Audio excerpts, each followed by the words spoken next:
In the spring of 2014, I became pregnant, and so did about 5 of my friends.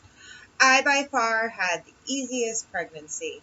Nothing was wrong. All my tests came back normal. I ended up only gaining 22 pounds, and it was all right in front like I swallowed a basketball. It was great. Hardly had any sickness, nothing. It was all fantastic. My son was due Christmas Day, and that day approached, and there was no sign of baby. I was still carrying very high. I went to the doctor frequently, not showing any signs of delivering anytime soon. I asked about an induction, mostly because, well, I just didn't want to be pregnant anymore, and I wanted to meet my baby. But also because it was towards the end of the year. And I knew if he came after January 1st, my insurance deductible would start all over again. I wouldn't have the tax credit. And I had already stopped working, and I had only saved enough money to be able to take 6 weeks off for maternity leave. So Christmas Day came and passed, went back to the doctor, and they informed me that they will only do an induction as early as a week past my due date. So that made it January 2nd. And my goal was before January 1st, and they said January 2nd.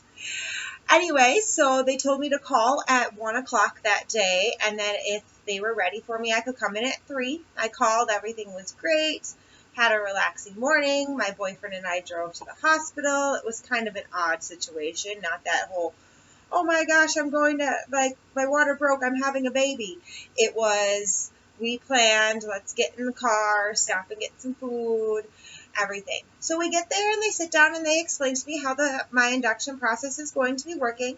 They said that they were going to put a medication called Servidol on my cervix, which would help me dilate.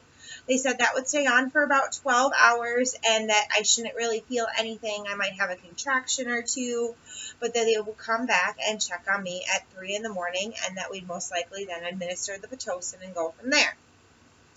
So they actually let me order food. I settled into the hospital room. My boyfriend worked at a restaurant at the time, and he couldn't find anyone to work for him, so they were just working without. So I asked him if he wanted to go into work and just work the dinner shift, not stay to close the bar and come back. Because, they told me nothing was going to be happening. So he went and did that. My sister came down to spend some time with me, so I wasn't alone. Then all of a sudden I started having back pains. And it was just very odd. And because they told me nothing was going to be happening, and I had never had a baby before, I wasn't sure. So I got in the shower and let the water run on my back, and I had a very inexperienced nurse. I'm assuming that they put her on with me because, again, like they said, nothing was really supposed to be happening. I was just kind of being monitored at the time. Well, finally she went and got someone, and they came in, and they decided that I was started to go into full labor.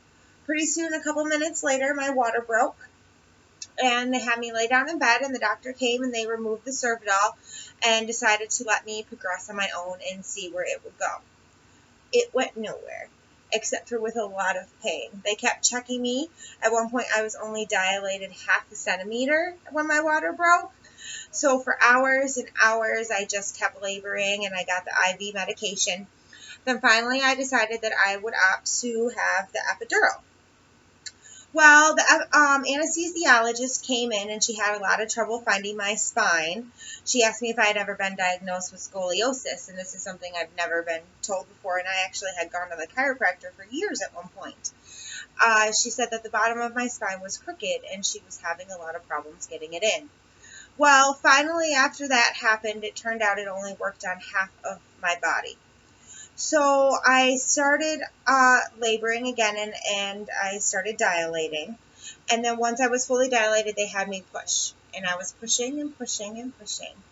And I was pushing for 2 hours.